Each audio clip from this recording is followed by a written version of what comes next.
I fall in love with the process of becoming the very best version of yourself.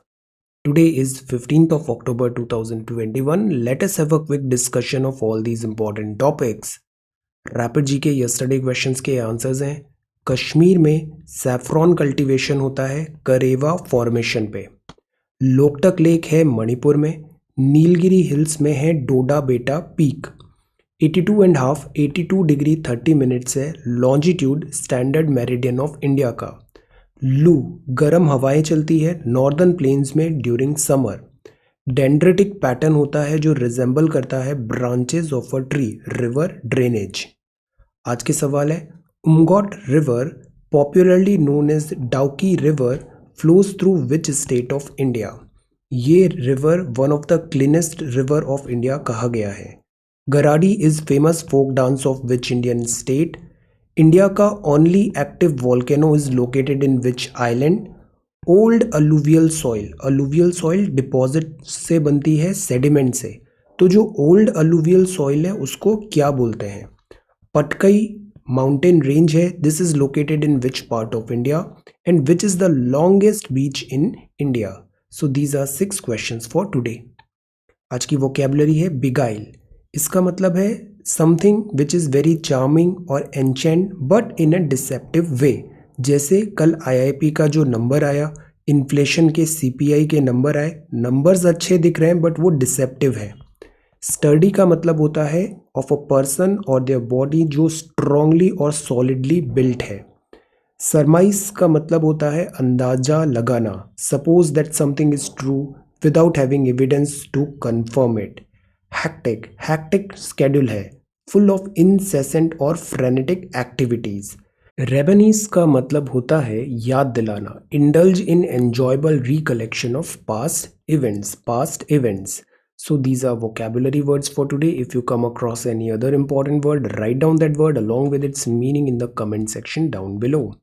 आज के topics हैं। आज हम पढ़ेंगे प्रेसिडेंट रामनाथ कोविंद जी अभी लेह एयरफील्ड लद्दाख में विजिट किए हैं। रशिया का इनविटेशन है। फेस्टिवल ग्लिटर बट कोविड का थ्रेट है। आज 15th ऑफ अक्टूबर है, मतलब आज है वर्ल्ड स्टूडेंट्स डे। आज हम जानेंगे हमारे favourite doctor APJ Abdul Kalam sahab के बारे में। This is Sela tunnel in Arunachal. Global hunger index है speeding up Gati Shakti. In search of home a stronger and finer frame. This is about bureaucracy. Then यहाँ पर बात है BSF border security forces versus police state police. Spectrum of opportunities India में है। Finance minister ने US में कहा। Sensex 61,000 cross कर गया है। एंड आज हम देखते हैं, बिकॉज हमने गति शक्ति भी पढ़ा, तो आज हम देखते हैं सागरमाला प्रोजेक्ट और इंडिया के मेजर पोर्ट्स कौन से हैं। So we are going to talk about all these important topics in next about 35 to 40 minutes. Our reference material is this the Indian Express because आज द हिंदू की छुट्टी है। So जो पहला टॉपिक है वो है first person. President Ramnath Kovind, president साहब को फर्स्ट पर्सन बोला जाता है इंडिया का। तो first person receives a guard of honour at Leh airfield Ladakh on Thursday.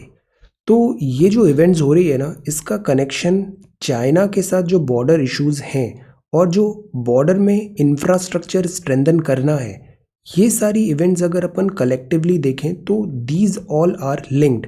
Because कल ही हमने देखा था वाइस प्रेसिडेंट साहब ने अरुणाचल में विजिट किया था, अरुणाचल विजिट, और चाइनीज़ ने उसका ओपोजिशन किया था। फिर ministry of external affair Arindam Bagchi ji का एक स्टेटमेंट भी आया था। So the point is vice president साहब अभी गए हैं अरुणाचल, देन फर्स्ट प्रेसिडेंट अभी गए हैं Ladakh. India accepts Russia's invite for talks with Taliban next week. अब ये भी एक डेवलपमेंट हो रहा है। सी, जब से तालिबान ने टेक ओवर किया है अफगानिस्तान को, तालिबान को इंटरनेशनली रिकॉग्नाइज इनिशियली नहीं किया गया। अभी भी केवल कुछ ही कंट्रीज हैं जिसने तालिबान रिजीम को रिकॉग्नाइज किया है, जैसे कि चाइना, जैसे कि पाकिस्तान, और एक है रशिया। अब रशिया का इस एरिया में, सेंट्रल एशिया में जो रोल है वो इंक्रीज होगा बिकॉज यूएस का यहाँ पे विड्रॉवल हो गया है। तो रशिया यहाँ पे अपनी सुप्रीमेसी, अपना इन्फ्लुएंस एस्टैब्लिश करना चाहता है। एंड रशिया के जो रिलेशंस हैं तालिबान से वो भी ओके ओके है। रशिया के रिलेशन चाइना के साथ इंक्रीजिंग टाइज हैं, इंक्रीजिंग टाइज। अभी जो ताइवान का भी इशू है उसमें रशियन प्रेसिडेंट व्लादिमीर पुतिन ने चाइना को कॉर्नर करने की कोशिश नहीं की गई है। सो दिस क्लियरली टेल्स कि रशिया और चाइना के रिलेशंस ऑन राइज हैं। चाइना और पाकिस्तान के तो बहुत फ्रेंडली रिलेशन है, और जो तालिबान है, तालिबान रिजीम, रशिया, चाइना और पाकिस्तान, ये तीनों क्लोज टाइज हैं। अब सी, रशिया के इंडिया के साथ भी रिलेशंस अच्छे हैं। रशिया हमारा एक रिलायबल और टाइम टेस्टेड फ्रेंड रहा है। इसने हमें आर्म्स एंड वेपन सप्लाई में हेल्प भी किया है। सो रशिया की दिस मीडिएशन में India accept Russia's invite for talks with Taliban next week. अब सी, अफगानिस्तान में अगर इंडिया का इंटरेस्ट हमने देखा तो इंडिया ने एक्टिवली यहाँ पे बूट्स ऑन ग्राउंड भी नहीं रखा। इवन तालिबान का भी जो स्टेटमेंट आया था वो ये था कि इंडिया के साथ कोई एनिमोसिटी नहीं है। पॉइंट ये है, डिफरेंसेस यहाँ पर हैं, वो हैं आइडियोलॉजिकल डिफरेंसेस। सेकंड, इंडिया के कंसर्न्स ये हैं कि जो अफगानिस्तान में टर्मोइल चल रहा है तालिबान में, इसका रिपरकशन, इसका spill over effects like terrorist activities Indian territory में नहीं आनी चाहिए। ये हमारे कंसर्न्स हैं। तो तालिबान के साथ बात करें या नहीं करें, ये एक बहुत बड़ा टॉपिक है, डिबेट, डिस्कशन फॉरेन अफेयर्स में। बिकॉज आइडियोलॉजिकली तालिबान जो रिजीम है वो डेमोक्रेसी और इस सब के अगेंस्ट था। सो इंडिया ने इनिशियली तालिबान से टॉक्स भी नहीं किए, but back channel diplomacy continue रही, बैक चैनल डिप्लोमेसी कंटिन्यू रही। अब ये बात आ रही है कि जो यूएस का एग्जिट हुआ अफगानिस्तान से, Russia, China, Pakistan larger roles अब अफगानिस्तान में प्ले करेंगे। और अफगानिस्तान की ज्योग्राफी ऐसी है कि सेंट्रल एशिया में एक्सेस और वर्क करने के लिए अफगानिस्तान का कोऑपरेशन चाहिए होगा, अफगानिस्तान लैंड का। तो इंडिया कैलिब्रेट कर रहा है अपनी पोजीशन। रशिया मीनवाइल इंडिकेट किया था इंडिया को, पोस्ट कॉन्फ्लिक्ट जो है यूएस डिपार्चर हो गया है, तो इंडिया आइडियलिस्टिक की बजाय प्रैक्टिकल और रियलिस्ट और प्रैग्मेटिक पॉलिसी अगर अपनाएगा अफगानिस्तान में तो वो बेटर होगा। अभी इसमें भी कोई फर्म कंक्लूजन्स ड्रॉ नहीं करने चाहिए। लेट अस सी अब इंडिया का यहाँ क्या रेस्पॉन्स होता है। बट जो जनरल कंसेंसस है वो ये है कि इंडिया को प्रैग्मेटिक होना पड़ेगा अफगानिस्तान, तालिबान के अफगानिस्तान से डील करने के लिए। So this is this news. Then get the share on Dussehra. आज दशहरा है, celebrate the goodness, celebrate the goodness. Then Iran slams this unprofessional. अब फेस्टिवल है तो festival glitter lures crowd, crowd, और क्राउड होता है तो कोविड का स्प्रेड का थ्रेट होता है। कोविड टास्क फोर्स चीफ ने रेज किया red flag, so watch out. So this is the front page of Indian express. जो नेक्स्ट है, अगेन क्राउड है, Delhi, Delhi like every city में सेम सीन्स है। दशहरा में क्या होता है, जो बैड है, बैड के ऊपर गुड की विक्ट्री होती है। सो रावण की जो एफिगी है, पुतला है, उसको अक्सर ऐसा सिंबॉलिकली जलाया जाता है। अब हमने दुर्गा पूजा में भी देखा था, it's a economy, it's an economy. इस इकोनॉमी से जैसे फेस्टिवल होता है तो बहुत सारी अलाइड एक्टिविटीज होती है, thousands and thousands of people employment मिलता है उन्हें। अब बिकॉज ऑफ कोविड-19 और क्रैकर का बैन भी लगा है, तो जो सेल है रावण एफिगी की वो पुअर है, और रावण एफिगी बनाने के लिए जो लोग एम्प्लॉयड हैं उनको फिर अब हार्डशिप्स फॉलो करना पड़ रहा है। सो दैट इज वाई जैसे ये ब्लैंकेट बैन क्रैकर पे लगाया हमने, एनवायरमेंटल कंसर्न्स हैं तो ये ओके है, but what about employment, what about employment? That is why जो सॉल्यूशन होना चाहिए वो मल्टी डायमेंशनल होना चाहिए। ऐसा सॉल्यूशन होना चाहिए जिससे वो इकोनॉमिकली चैलेंज्ड भी हमें कंडीशंस नहीं मिले। So this is that. No entry zone है, नो एंट्री जोन कहाँ पर? दिल्ली में, बिकॉज ऑफ दिस फेस्टिवल। आज है world students day, world students day. Missile man of India continues to inspire us. हम बात कर रहे हैं डॉक्टर एपीजे अब्दुल कलाम साहब की। One of the important characteristic of a student is to question. Student का characteristic क्या होता है? क्वेश्चन, सवाल पूछने चाहिए, एनर्जी होनी चाहिए, एंथुजियाज्म होना चाहिए। आप ये जो एग्जाम्स की तैयारी कर रहे हो ना, जो रियल टेस्ट है, जो रियल चीज आपको एक्चुअल में हेल्प करने वाली है वो होगी फायर। आपके अंदर कितनी फायर है? यही एक चीज है जो इन दी एंड एक्चुअली में वर्क करती है कि हाउ मच यू वांट, आप कितना पुश कर सकते हो खुद को, कितना हार्डवर्क कर सकते हो, कितना मेंटली एंड इमोशनली खुद को स्ट्रांग रख सकते हो। This is there. स्टूडेंट को क्वेश्चन पूछना चाहिए, स्टूडेंट में एनर्जी, एफिशिएंसी एंड एंथुजियाज्म होना जरूरी है। World students day. तो अब्दुल कलाम साहब हैं, आपका पूरा नाम था अबुल पाकिर जैनुलाब्दीन अब्दुल कलाम। आप इंडियन एरोस्पेस साइंटिस्ट थे जो इंडिया के 11th प्रेसिडेंट रहे हैं 2002 से 2007 तक। आप बॉर्न एंड रेज हुए थे रामेश्वरम तमिलनाडु में। आपने पढ़ा फिजिक्स एंड एरोस्पेस इंजीनियरिंग। आपको पता है कलाम साहब ने भी एसएसबी दिया था, एयरफोर्स में जाना चाहते थे, बट फॉर सम रीजंस उनका एयरफोर्स में नहीं हुआ। But see, after some time, he became the supreme commander of Indian Armed Forces, Air Force भी, Navy भी, Army भी। So lesson क्या है? Don't give up. Don't give up. Keep doing your karma and you will be rewarded. Okay. So this is APJ Abdul Kalam साहब। आपने जो India का जो मिसाइल सिस्टम है, मिसाइल टेक्नोलॉजी, उसके आप पायोनियर रहे हैं। प्रेसिडेंटशिप में भी एक्सेलेंट वर्क किया है। और आपका जो फेवरेट काम था वो था teaching. So that is why हम आज सेलिब्रेट करते हैं वर्ल्ड स्टूडेंट्स डे। बहुत अच्छी अच्छी बुक्स भी आपने लिखा है। Whenever you get time have a look. So this is Bharat Ratna Abdul Kalam साहब।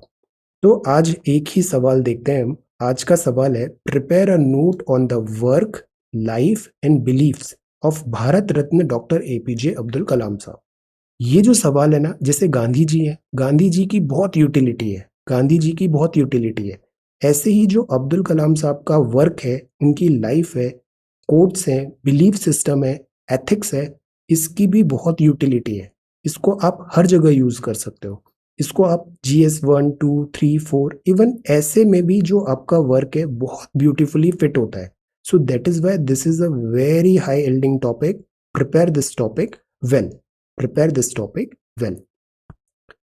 अब आगे बढ़ते हैं। गवर्नमेंट एंड पॉलिटिक्स है। India gets re elected to UNHRC for 2022 से 24 का टर्म।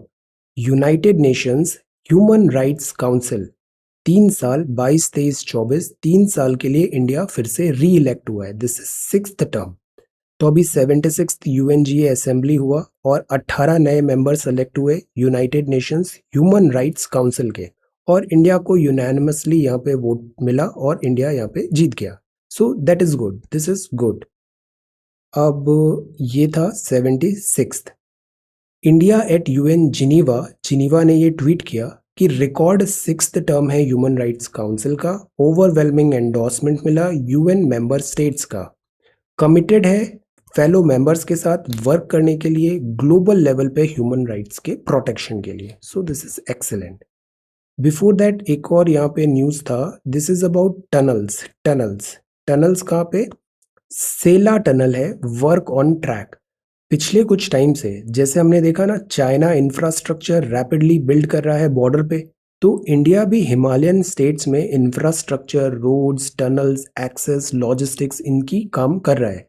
तो अभी हमने जैसे जम्मू एंड कश्मीर, लद्दाख में टनल्स देखा, ये नॉर्थ ईस्ट है। नॉर्थ ईस्ट में भी ये जो तवांग रीजन है, यहाँ पर अरुणाचल पे है Sela tunnel. Look at this map. ये अरुणाचल है, ईस्टर्न कामेंग है, ये वेस्टर्न कामेंग है। ओके, यहाँ नीचे अरुणाचल के नीचे असम है और ये बह रही है ब्रह्मपुत्र रिवर। अब ब्रह्मपुत्र के ऊपर दिस इज अरुणाचल, ये पक्के है ना। यहाँ पर ही बोमडीला है और ये है सेला। और ये जो जंक्शन आ रहा है दिस इज कॉल्ड तवांग। यहाँ पे तिब्बत है जिसको चाइना ने ऑक्यूपाई कर रखा है, ये भूटान है और यहाँ पर है ये तवांग। तो ये स्ट्रैटेजिकली ये जो एरिया दिख रहा है, इधर भूटान है, इधर तिब्बत चाइना और इधर इंडिया। तो strategically this area is very important. That is why यहाँ की सेफ्टी सिक्योरिटी के लिए क्विक डिप्लॉयमेंट ऑफ फोर्सेस होना चाहिए और उसके लिए इंफ्रास्ट्रक्चर चाहिए। सो दैट इज वाई यहाँ सेला पे ये टनल बनी है। टनल 2022 तक बन जाएगी। डिस्टेंस जो है China border through Tawang 10 kilometre कम हो जाएगी। ये 13,000 फीट की हाइट पे बन रही है, which is engineering marvel. So this is Sela tunnel. Then Chhattisgarh tribal festival offer Dasera when goodness wins.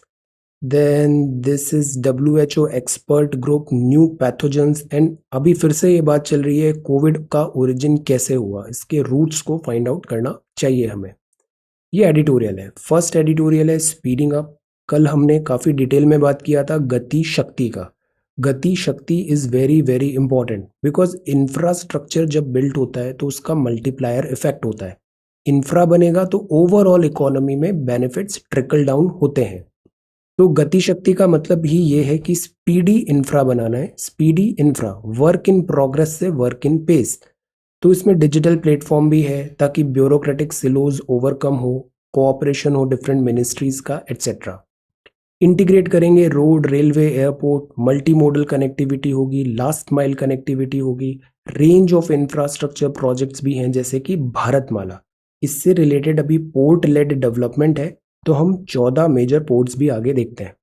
Bharatmala है, भारतमाला रोड है, सागरमाला है port led development. Bharatmala is like this garland of roads and Sagarmala is port led development. Sagar Bharat, this is inland waterway. National waterways भी number बढ़ गए। आज की date में कितने हैं inland waterways? Answer dry land ports भी होगा। ड्राई लैंड पोर्ट्स होते हैं जो समुद्र में नहीं होते, ड्राई लैंड पोर्ट्स। जैसे हमने राजस्थान में कोई पोर्ट बना रखा है लॉजिस्टिक्स ट्रांसपोर्टेशन के लिए, लाइक दैट। फिर ये उड़ान है। उड़ान का फुल फॉर्म बताइए। एविएशन, हर नागरिक को उड़ाना है हमें एयरप्लेन में अफोर्डेबल कॉस्ट में। सो दिस इज उड़ान। अब ये इंफ्रा बनेगा तो मल्टीप्लायर इफेक्ट होगा और इसकी आज ज़रूरत भी है बिकॉज इकोनॉमी हमारी अभी भी कोविड से रिकवर नहीं हुई है। इनऑर्डिनेट डिले को एड्रेस करें, कॉस्ट ओवररन को एड्रेस करें, कोऑर्डिनेट करें प्लानिंग, लॉजिस्टिक्स की कॉस्ट कम करें। इंडिया में लॉजिस्टिक्स कॉस्ट बहुत ज़्यादा है, 14% of GDP. Inter ministerial delay कम करें और एक्सपोर्ट को हमारा कॉम्पिटिटिव बनाएं सो दैट एक्सपोर्ट हम कर पाएं। देन जो ब्यूरोक्रेटिक डिले हैं, सिलोज है, इनडिसाइसिवनेस होती है, उसको भी ओवरकम करना ज़रूरी है। सेंटर एंड स्टेट में सिनर्जी होना चाहिए। सो ये रेगुलर टॉक्स हैं speeding up of this infrastructure. Then in valley no return to 90s। जो 80s और 90s का दौर था उस टाइम पे बहुत इंसर्जेंसी हुई थी जम्मू एंड कश्मीर में, ये रिपीट नहीं होना चाहिए। This is the message over here. The meaning and this is in search of home. जो लिटरेचर का नोबेल मिला है उसकी बात है। लिटरेचर का जो नोबेल मिला है वो नोबेल मिला है अब्दुल रज़ाक गुरनाह को। और आपका जो वर्क है वो प्राइमरली फोकस करता है माइग्रेंट्स पे, रिफ्यूजीज पे। और रिफ्यूजी क्राइसिस क्यों होता है? बिकॉज जो होमलैंड है, होमलैंड में डिस्टर्बेंसेज हैं। होमलैंड में डिस्टर्बेंसेज है, सिविल वॉर है, लॉ एंड ऑर्डर नहीं है, ह्यूमन राइट्स वायलेशन है। सो उससे बनते हैं रिफ्यूजी। रिफ्यूजी जो ओरिजिन है उस ओरिजिन को करेक्ट करना ज़रूरी है। रूट्स जो है रिफ्यूजी क्राइसिस के उसको करेक्ट करना ज़रूरी है। ये इसलिए भी इम्पोर्टेंट है बिकॉज अभी human council national this united nation human rights council का इंडिया फिर से अभी री इलेक्ट भी हुआ है। So in search of home. Refugee crisis होता है ना तो इसमें जो सोर्स है वहाँ प्रॉब्लम है, प्लस रिफ्यूजीज को जहाँ हम सेटल करते हैं तो वहाँ भी डिस्टर्बेंसेस आते हैं। तो रिफ्यूजी क्राइसिस को पूरे वर्ल्ड लेवल पे, it is not about one country, ये पूरे वर्ल्ड लेवल का प्रॉब्लम है एंड वर्ल्ड को यूनाइटेडली एक्ट करना चाहिए। Crisis of compassion, human rights, a stronger and finer frame. ये बात है ब्यूरोक्रेसी की। बिफोर दैट ऊपर एक और न्यूज़ था ग्लोबल हंगर इंडेक्स का।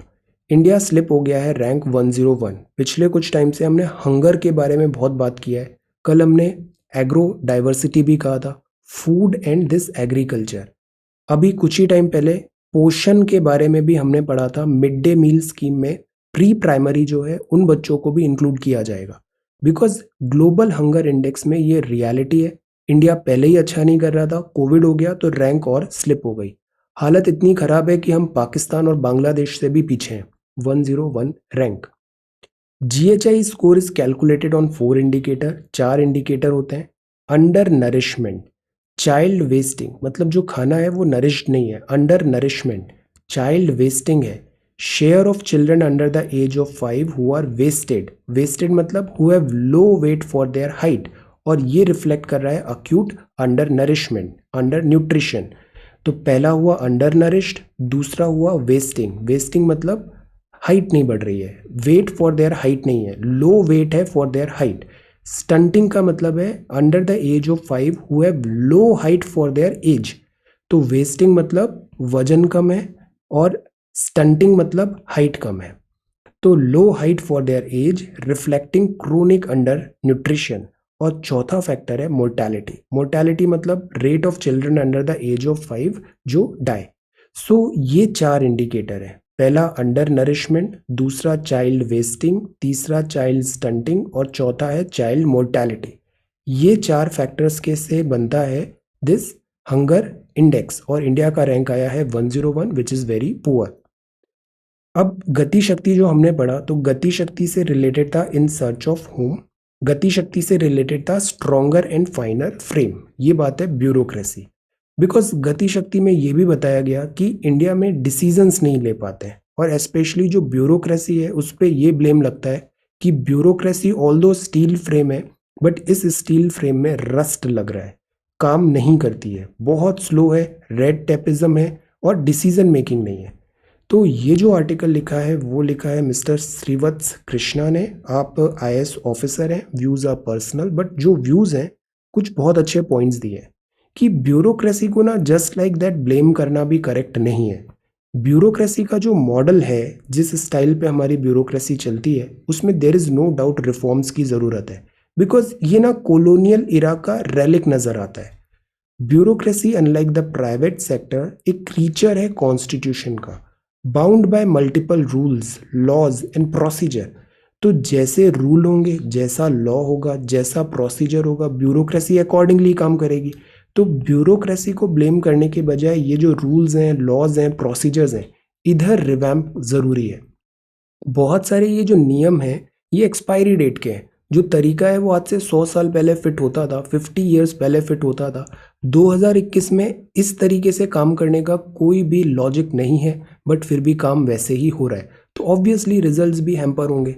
सो ये जो एक्सपायरी डेट के प्रैक्टिसेस हैं, रूल्स हैं, लॉज हैं, प्रोसीजर्स हैं, इसका रिवैम्प ज़रूरी है। ऑफिसर्स जो होते हैं उनका भी एंथुजियाज्म, विलिंगनेस मेंटेन रहना चाहिए। ऑफिसर्स जब भी जैसे कोई डिसीजन लेते हैं, आप लाइफ के भी डिसीजन लेते हो, कुछ भी लेते हो, समटाइम्स वो सही होता है, समटाइम्स सही नहीं होता है। तो हमेशा अगर रॉन्ग डिसीजन पे आपको पनिशमेंट मिलने लग जाए जो आपने जानबूझ के नहीं लिया था, तो क्या होगा, आप राइट डिसीजन भी नहीं ले पाओगे। ये मेन प्रॉब्लम है कि ब्यूरोक्रेसी इतना स्लो क्यों हो गई है। बिकॉज मिस्टेक्स दो टाइप की होती है, बोनाफाइड, मेलाफाइड। जैसे कोल ऑक्शन था, उसमें बहुत सीनियर ब्यूरोक्रेट थे। उन्होंने कोल ऑक्शन में डिसीजन लिया कि ये प्रोडक्ट, ये ऑक्शन ऐसे होगा। अब फाइनेंशियली उस टाइम पे वही चीज़ सही लग रही थी। आज से 5 साल बाद ये पता चलता है कि वो डिसीजन इकोनॉमिकली इतना साउंड नहीं था, तो इसके कारण 1000 करोड़ रुपए का फायदा होना था वो नहीं हुआ। तो अब इसकी रिकवरी उन ब्यूरोक्रेट से कराई जाएगी, और एक बहुत सीनियर ऑफिसर को इसी तरीके से जेल में डाल दिया अब रिटायरमेंट के बाद। तो ये चीज़ बताता है, ये एक बहुत गलत मैसेज भेजता है। इससे ये होता है कि जो ब्यूरोक्रेट्स हैं, प्रेजेंट ब्यूरोक्रेट्स हैं, वो भी डिसीजन नहीं लेंगे, और इसी से आ जाती है this indecisiveness. Because nobody knows अगर सही हुआ गलत हुआ देन व्हाट। तो इसीलिए ज़रूरी होता है बोनाफाइड और मेलाफाइड मिस्टेक्स में डिफ्रेंशिएट करना चाहिए। बोनाफाइड, मेलाफाइड मतलब एक गलती है जो आपने जानबूझ के की, और एक गलती है मतलब यू डोंट नो। अब इकोनॉमिक डिसीजन में नोबडी नोज। आज से 1 साल पहले हम दूसरी बातें कर रहे थे, अचानक कोविड-19 आ गया, तो चीज़ें बदल गई। अब इससे जो इकोनॉमिक लॉस हुआ उसमें वी कैन नॉट ब्लेम कि 2019 में आपने ये डिसीजन क्यों लिया। 2019 में जो सर्कमस्टेंसेस थे उसके अकॉर्डिंग वो डिसीजन करेक्ट था।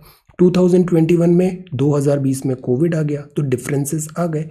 So the point is, bona fide mistake पे पनिशमेंट नहीं होना चाहिए। ये जब अगर आप बैक करोगे ना ब्यूरोक्रेसी को, तो डिसीजन मेकिंग बेटर होगा, क्विक होगा, प्रॉम्प्ट होगा। वरना हर कोई फिर डिसीजन नहीं लेता है। इसीलिए नहीं लेता है बिकॉज उसको फियर रहता है कि ये गलत नहीं हो जाए। Stronger and finer frame. Then this is Jalandhar highway under BSF jurisdiction. ये जो बॉर्डर स्टेट्स हैं, कल आपने आंसर भी रेडी किया इस पे। यहाँ जो बॉर्डर है हमारी, पाकिस्तान बॉर्डर मतलब पाकिस्तान एंड बांग्लादेश बॉर्डर, इसको प्रोटेक्ट करती है सीएपीएफ की बॉर्डर सिक्योरिटी फोर्स। बीएसएफ का पहले एक जो एरिया ऑफ जुरिस्डिक्शन था वो अलग अलग था, जैसे गुजरात में से 80 किलोमीटर था, पंजाब में 15 किलोमीटर था, लाइक दैट। कल ही एक नोटिफिकेशन आया, कुछ दिन पहले नोटिफिकेशन आया और ये क्लैरिफाई किया कि बीएसएफ अभी 50 किलोमीटर जो एरिया है बॉर्डर से, वहां पर बीएसएफ एक्टिवली अपना ऑपरेशन कर पाएगी। ऑपरेशन लाइक इलीगल क्रॉसिंग है या फिर स्मगलिंग है या फिर लॉ एंड ऑर्डर एस्टेब्लिश करना है बॉर्डर एरिया में, वो सारा काम बीएसएफ करेगी। अब ये 50 किलोमीटर का जुरिस्डिक्शन हो गया है, तो यहाँ बहुत सारे पुलिस स्टेशन भी आएंगे। पुलिसिंग तो स्टेट सब्जेक्ट होती है, बीएसएफ मतलब मिनिस्ट्री ऑफ होम अफेयर्स। तो क्या एमएचए और स्टेट के बीच में, मतलब सेंटर और स्टेट के बीच में फ्रिक्शन होने लग जाएगा? इस बात पे डिबेट चल रहा है। तो एमएचए का अभी ऑर्डर आया और जुरिस्डिक्शन बीएसएफ का 50 kilometre inside the international border in Punjab, west Bengal और असम हो गया। बीएसएफ के पास पावर है अरेस्ट, सर्च और सीजर का भी। लिमिटेड था 15 किलोमीटर इन दीज स्टेट, अब हो गया है 50 किलोमीटर। गुजरात में 80 किलोमीटर तक था, वो हो गया है अब 50 किलोमीटर। तो मतलब यूनिफॉर्मिटी 50 किलोमीटर आ गई है। सवाल यही है, पुलिस वर्सेस बीएसएफ और इस पे कॉन्फ्लिक्ट। सेंटर क्या स्टेट का जो मैंडेट है, स्टेट लिस्ट में लॉ एंड ऑर्डर, उसमें क्या सेंटर सेंटर के साथ क्लैशेस होंगे, लाइक दैट। तो एक एंगल तो ये है, बट दूसरा एंगल ये भी है कि जो इंटरनेशनल बॉर्डर्स हैं, इंटरनेशनल बॉर्डर में इंटरनेशनल सिक्योरिटी तो सेंटर का मैंडेट है। सो द पॉइंट इज, इधर भी एक मिडिल वे फाइंड करना जरूरी है। Then this is about edible oil import. Edible oil का इंपोर्ट ड्यूटी वेवर है, हम इंपोर्ट करा रहे हैं ऑयल को। फेस्टिवल टाइम है, वैसे भी ऑयल का कंजम्पशन ज़्यादा होता है। Then this is Norway and ये एक Beirut fire fighters Taiwan. WHO अब भी लगा है कि किसी तरह कोविड ओरिजिन का हम सोर्स पता लगाएं कि ये कोविड आया तो आया कैसे, ये लैब ओरिजिन है या फिर नेचुरल है, और चाइना का क्या रोल है, इसका ट्रुथ फाइंड आउट करना जरूरी है। लिंक्डइन चाइना में बंद हो गया, फॉक्सकॉन वगैरह प्रोडक्शन लिंक्ड इंसेंटिव से इंडिया में दिस मैन्युफैक्चरिंग बढ़ाएंगे। डिपार्टमेंट ऑफ टेलीकम्युनिकेशन का नोट मिल गया।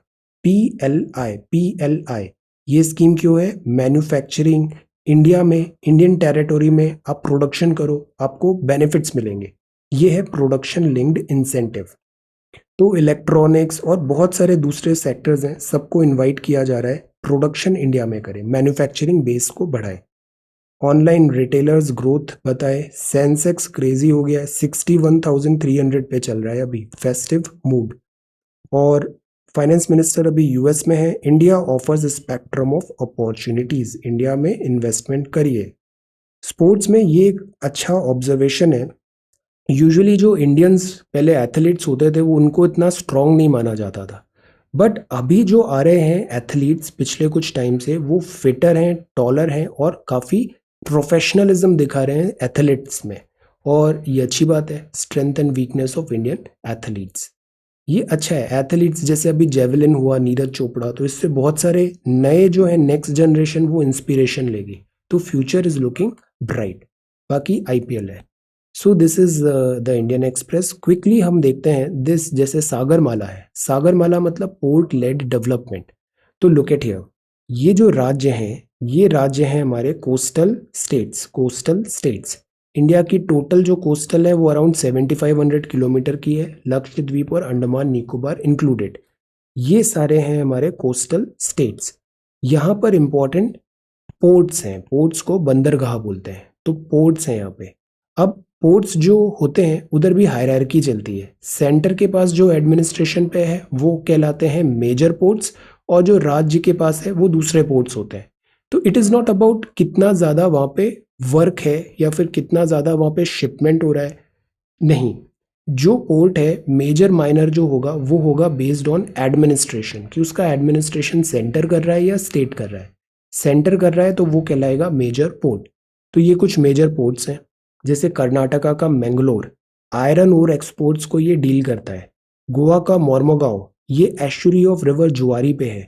महाराष्ट्र का Mumbai port trust largest natural port और हार्बर है इंडिया का, और सबसे बिजी पोर्ट है दिस पोर्ट ट्रस्ट मुंबई। फिर महाराष्ट्र में ही है JNPT, जिसको नावा शेवा भी बोलते हैं। ये सबसे बड़ा आर्टिफिशियल पोर्ट है, इसका वर्कलोड कम करने के लिए इधर बनाया गया।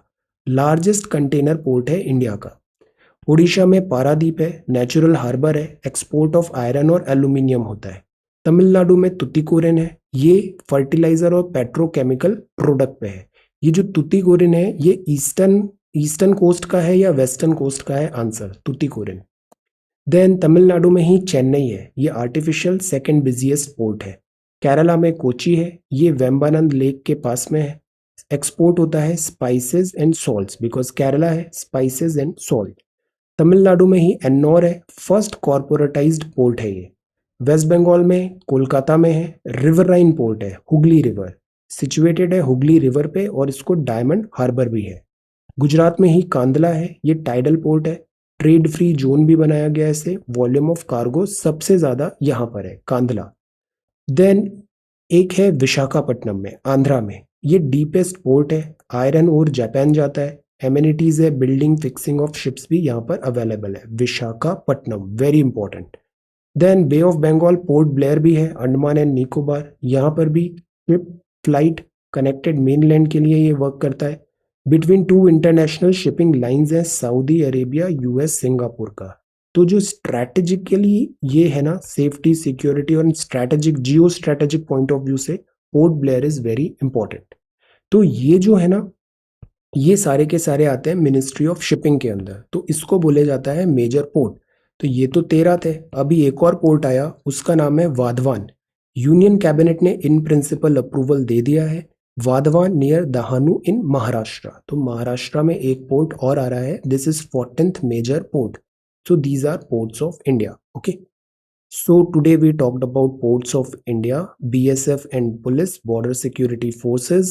This is global hunger index. ये 4 पैरामीटर्स याद रखने हैं। स्पीडिंग अप, गति शक्ति, सेला टनल। आज हम जानेंगे अब्दुल कलाम साहब के बारे में, doctor APJ Abdul Kalam. So this is 15th of October 2021. Thank you so much for watching this video. Take care, study well and be safe.